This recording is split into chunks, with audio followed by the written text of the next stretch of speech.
تسأل علي كتير وبتحبني،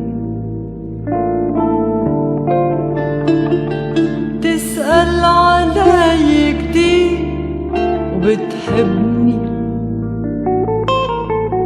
بعرف هالحكي حافظة هالحكي، كل الحكي حلو ومع انه حلو ليش بيضلوا احساسي اللي لا في شي بده يصير، في شي quelconque, et après vous pouvez cohabiter.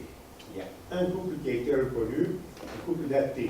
Mais là vraiment on ne savait pas où les classer. Ils font partie donc des 18 communautés officiellement reconnues. C'est pour dire que quand même il y a cet ancrage-là, que vous le veuillez ou pas, il y a des possibilités de changer, mais et pour ce qui est des députés confessionnels, comme vous dites, au nombre égal, il y a le député chrétien qui est élu à Najarium dans le sud, il est élu par les électeurs chiites, pas du tout, pas forcément par les électeurs orthodoxes ou catholiques, ou ceux qui en restent encore dans le sud du Liban, etc. Oui, mais vous voyez ce que je veux dire? Donc c'est à la fois, on prétend représenter les communautés, puis en fait elles sont, si jamais représentées parce que les autres. La même chose vaut pour les chiites qui existaient dans Keswan et qui étaient phalangistes d'ailleurs, c'était des milices armées par les maronites. Or c'était des villages chiites remontant à la haute antiquité, au Moyen-Âge. C'est très très compliqué. je suis tout à fait d'accord avec vous, mais ce que je veux dire, c'est que pour préserver globalement l'équilibre, on a ce système. Ouais, et moi j'étais au Parlement libanais au mois de novembre, j'allais voir les députés au Parlement, et c'était le jour où ils s'auto-prorogeaient pour la énième fois, et je m'attendais, en sortant, je me dis, il va y avoir une manifestation des Libanais, il va y avoir une espèce de grand raout de jeunes Libanais qui vont dire c'est scandaleux, parce qu'en France, si ça arrivait, vous voyez un peu le scandale, ça vous arrivera peut-être d'ailleurs, parce que certains ont peut-être intérêt à remarquer. Et donc, je sors du Parlement, et je vois 60, 100, 150 personnes maximum. Il y avait 150 personnes, essentiellement des jeunes, qui manifestaient, il y avait 300 flics. Ça veut dire que tout le monde s'en moquait, quoi. Il y avait ce petit groupe de gens qui disaient il ne faut pas, sinon. Et dans la presse, j'ai regardé la presse après, il y avait un peu fidèle. Ah oui, ils sont trop prolongés, enfin c'est banal, quoi. Voilà. Et en fait, les gens sont totalement découplés du rapport politique. Donc on est dans une situation d'immobilisme qui un jour va sûrement. Enfin, ça a déjà été terrible. Hein. Mais on commence à dire, c'est vrai, il n'y a pas d'État, c'est terrible. Et ça ne résout pas la question fondamentale, bien entendu. Si je peux continuer, mais je vous en prie, monsieur. J'ai eu à la même occasion, j'ai rencontré sans faire exprès des gens des Hezbollah, très fiers de leur armement et tout. Quand on voit les milliers d'euros sur chaque milicien, on sent l'argent iranien. Mais qui vous disent eux-mêmes, en off, comme vous dites, enfin en arabe, quoi, que, bah oui, ils dépendent de l'Iran parce qu'ils ont des sous iraniens. Ce n'est pas forcément une identification. Leur schisme est d'ailleurs irakien. Leurs imams sont formés en Irak et pas en Iran. Ils sont arabophones, ils ne sont pas persophones, etc. Mais ils ont cette dépendance. Pour ce qui est de la Syrie a été le terrain de jeu des partis du croissant fertile créés par les Libanais, que ce soit le PPS, fascisant, que ce soit le Baas, pas des Libanais chrétiens dans les deux cas, et qui ont été au pouvoir en Syrie. C'est Coat en 49, voilà, non.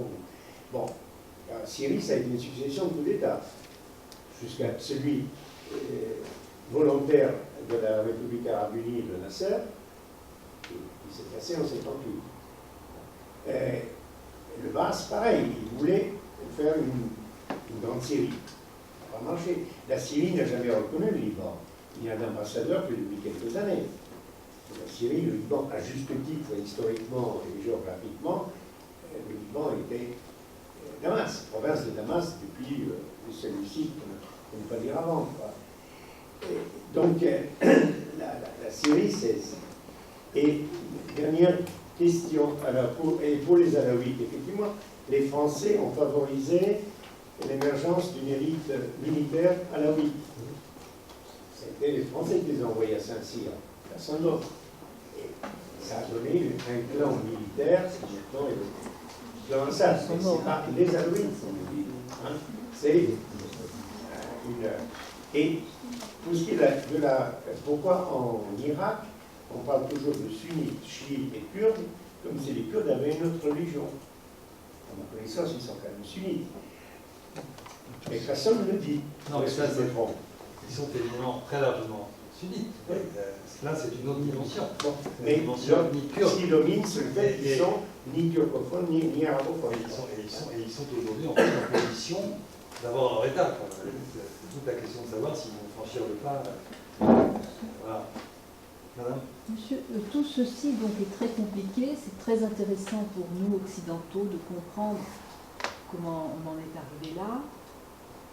Alors je voudrais vous poser une question. Quand on voit actuellement ce qui se passe, est-ce que l'Occident doit s'en occuper ou pas?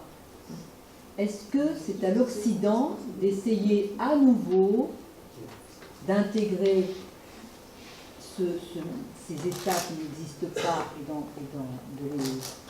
de les investir pour recommencer les erreurs antérieures? Donc, je ne sais pas, quel est votre avis là-dessus?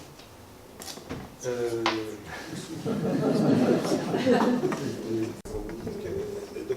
Bush, fils, c'est un abruti. Moi, je pense que c'était un pillage de l'Irak qui était bien préparé et que lui, sa stratégie, c'était de dire si on n'intervient pas, on va se prendre, je me rappelle très bien, une bombe nucléaire sur la figure.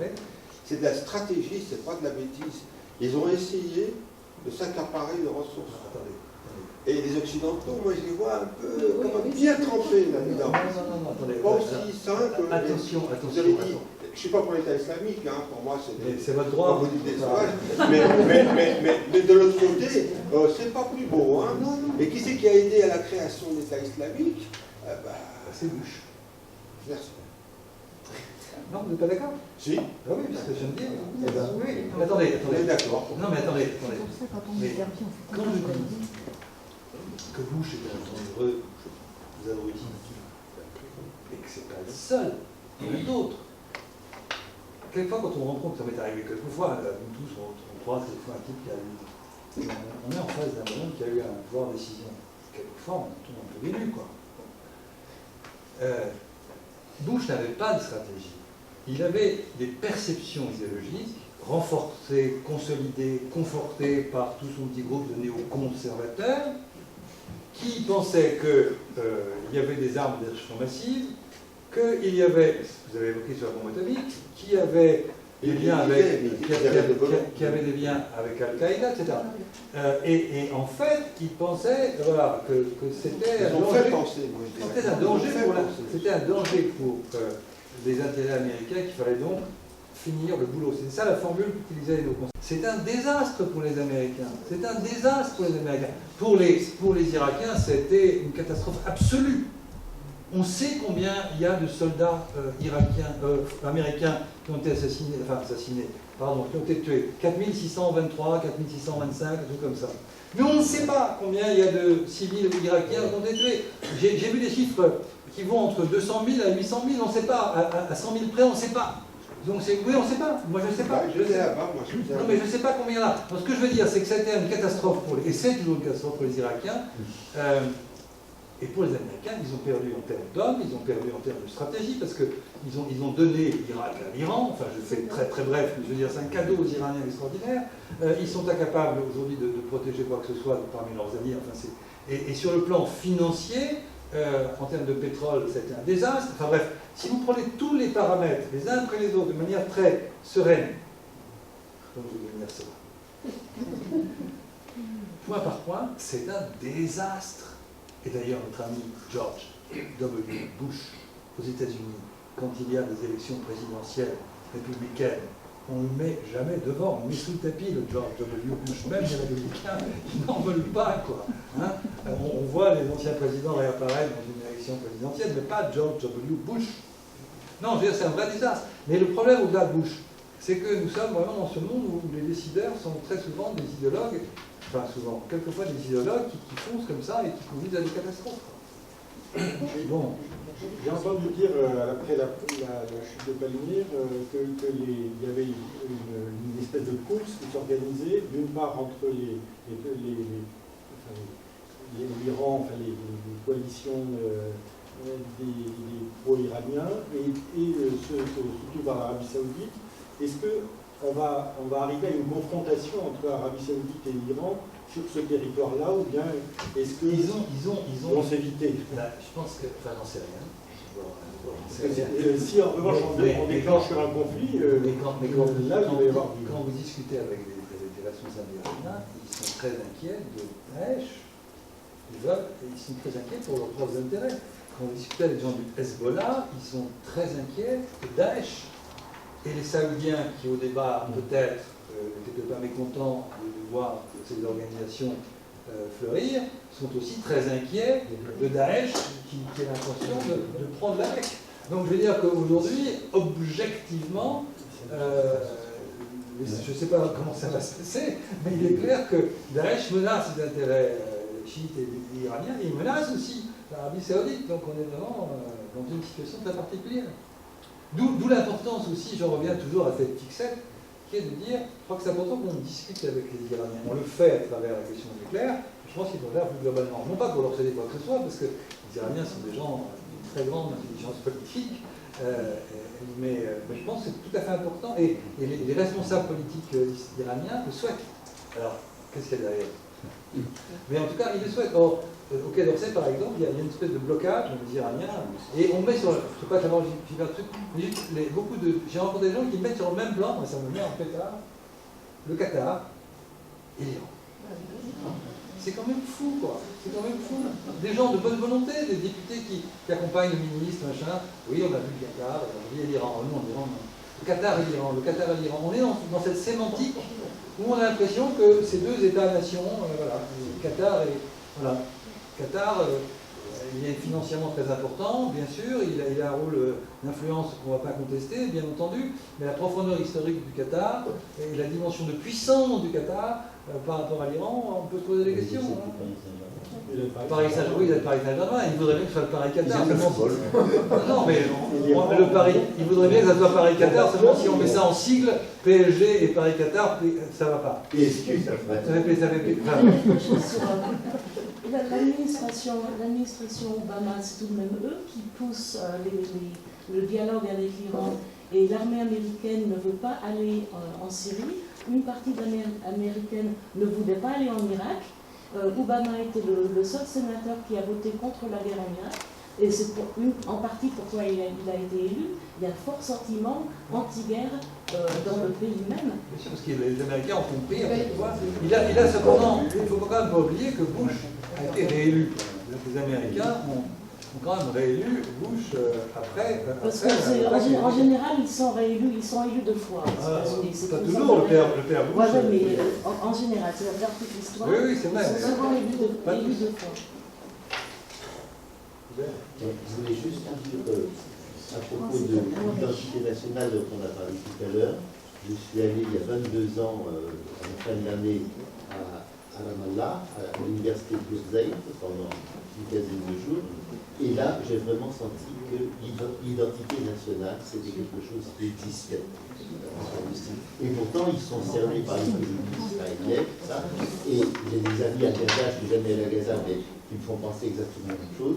On est dans ce que, peu importe, un historien a appelé les identités nationales réactionnelles, pas réactionnaires, comme la Pologne, comme la Tchécoslovaquie, comme l'Italie contre les Habsbourg. On est un peu dans le même type de figure, même si c'est évidemment des circonstances très différentes. Mais si tu prends Ramallah, Oui, voilà. si tu prends Ramallah comparé à Gaza, si tu prends l'année 1970 comme point de repère, au moment, à cette époque-là, l'identité nationale palestinienne d'un môme de 10 ans, 12 ans, 15 ans en Cisjordanie, à Ramallah, n'était pas nécessairement palestinienne. Elle était très probablement jordanaise.